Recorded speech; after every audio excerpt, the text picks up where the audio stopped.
नमस्कार.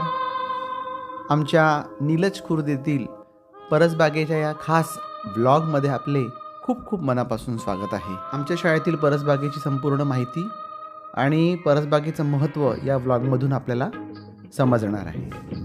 प्रधानमंत्री पोषण शक्ती योजनेअंतर्गत उत्कृष्ट परसबाग स्पर्धेसाठी आम्ही सज्ज आहोत. या परसबागेतून काय साध्य होत आहे?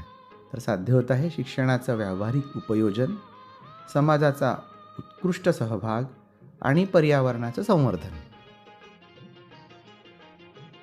नमस्कार, हा आहे आमचा फळभाजी सेक्शन. आम्ही येथे वांगे, टमाटर, मिरची आणि कारले हे लावलेले आहेत.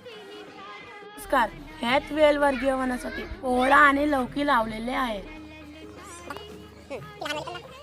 आकार बघा या लौकीचा, जवळपास ही 3 किलो लौकी असेल.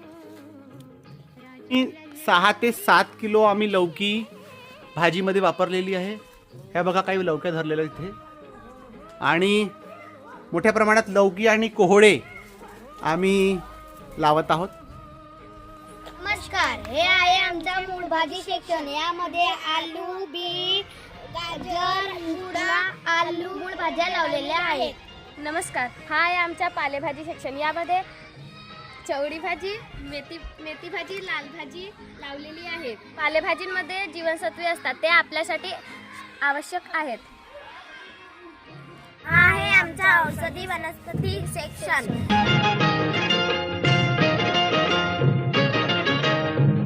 हा आहे आमचा मायक्रोग्रीन सेक्शन. मायक्रोग्रीन याचा अर्थ असा होतो की काही कडधान्य आपण पेरायचे आणि पेरल्यानंतर ते काही इंच मोठे झाले की त्याची कापणी करून सॅलड बनवून आपण ते खायचे. 5 पटीनं पोषक घटक अशा या मायक्रोग्रीनमध्ये असतात. अमेरिका, जपान, चायना या देशामध्ये मोठ्या प्रमाणात मायक्रोग्रीनचं सेवन केलं जातं. आरोग्यवर्धक असं हे मायक्रोग्रीन असतं आणि याची लागवड आम्ही या वाफ्यामध्ये केलेली आहे. वाफ्यामधला कचरा काढण्याचं कामसुद्धा आमचे विद्यार्थी मोठ्या आवडीनं करत असतात. वर्गनिहाय त्यांच्या पाळ्या आम्ही लावलेल्या आहेत. जवळपास आठवड्यातून एकदा आम्ही कचरा काढत असतो आपल्या वाफ्यामधला. पालेभाजी सेक्शन आमचा. ह्यानंतर इथे आमचा एक वाफा झालेला आहे, म्हणजे ती पालेभाजी खाऊन झालेली आहे. तिथे पुन्हा आम्ही पेरणार आहोत. इथे वांगी आहेत आणि ह्या तुरीच्या शेंगा आहेत. सॅलडमध्ये आणि भाजीमध्ये आम्ही ह्या शेंगा याची दाणे घालत असतो. अतिशय छान असे काटेरी वांगा आमच्याकडे आम्ही लावलेला आहे. हा बघा, वर्ग 7वीची अनिशा आपल्याला दाखवत आहे. ही सगळी वांगी मोठी मोठी वांगी आहेत. आणखी वांगे दाखवा, कुठे आहेत बघा. मिरचीला पण भरपूर मिरच्या लागलेल्या आहेत. मिरच्या भरपूर इथे धरलेल्या आहेत. चांगल्या प्रतीचा वांगा आम्ही यावर्षी इथे लावलेला आहे. बोनजाय लिंबू आम्ही लावलेला आहे. बघा, त्याला लिंब पण धरलेली आहेत. आमच्या मुलांनी हे झाड इथे लावलेलं आहे. ही आमची वाचनकुटी. आम्ही अतिशय इको फ्रेंडली असं ही वाचनकुटी तयार केलेली आहे. वाचनकुटीचा उद्देश एकतर वाचन हा आहे, वाचनाचा सराव व्हावा, वाचनाची गोडी लागावी, यासाठी ही वाचनकुटी आहे. याशिवाय पर्यावरणीय घटकांचा अभ्यास चांगल्या प्रकारे करता यावा, यासाठी आम्ही याचा उपयोग करणार आहोत. काही औषधी वनस्पतीचे सेक्शन आपण मागे बघितलं होतं. काही फळझाडांची लागवडसुद्धा आम्ही केलेली आहे.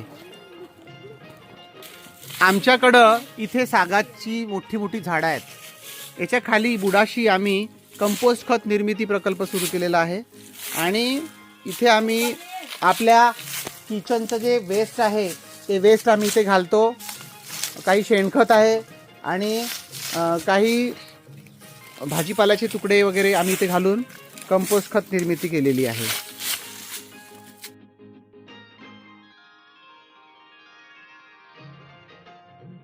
व्यावहारिक उपयोजन हे महत्त्वाचं कौशल्य यातून विकसित झालेलं आहे.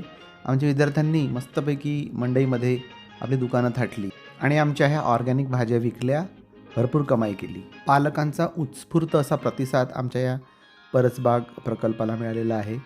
पालक स्वतः जातीनं उपस्थित राहून वेळोवेळी आम्हाला सहकार्य करतात. समाज सहभागच नव्हे तर आमच्या वरिष्ठ अधिकाऱ्यांनीही कौतुकाची थाप ठेवली आहे. त्यांचं मार्गदर्शन आणि सहकार्य आम्हाला नेहमी लाभत असतं. कशी वाटली तुम्हाला आमची ही देखणी परसबाग? नक्की कमेंट करा. पुन्हा भेटूया पुढच्या ब्लॉगमध्ये. तोपर्यंत धन्यवाद.